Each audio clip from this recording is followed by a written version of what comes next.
Bonjour mes chers élèves, donc aujourd'hui on va entamer la partie concernant les phénomènes magmatiques accompagnant la formation des chaînes de montagne de subduction. Donc après la confrontation de la plaque continentale qui est granitique et la plaque océanique qui est basaltique, il y aura bien sûr un enfouissement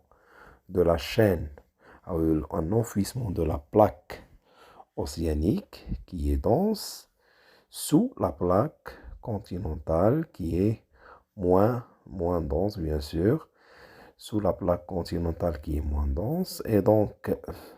avec cet enfouissement qui sera incliné, il y aura bien sûr une augmentation de la température et la pression, ce qui va permettre aux roches de la croûte océanique de perte de l'eau. Ça veut dire qu'ils deviendront déshydratés. Donc, ce qui va permettre aux roches de péridotite du manteau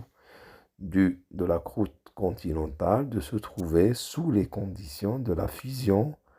partielle et donc la formation d'un magma. Donc, la formation d'un magma, cette magma, soit il va se refroidir à l'intérieur de la Terre, et donc ça sera un refroidissement lent, ce qui va donner des roches de la granodiorite, qui seront des roches plutoniques. Ces roches plutoniques ont structure grenue, soit cette magma va trouver un issue vers les couches supérieures et même jusqu'à la surface de la Terre,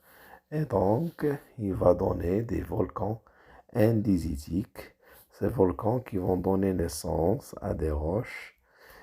d'andésite. Cette roche a de structure, ils ont une structure qui est microlithique, ça veut dire qu'il est formé de cristaux qui se sont formés lors de la montée du magma et du verre qui provient d'un refroidissement rapide du magma à la surface de la Terre. Merci pour votre attention et Inch'Allah, on se verra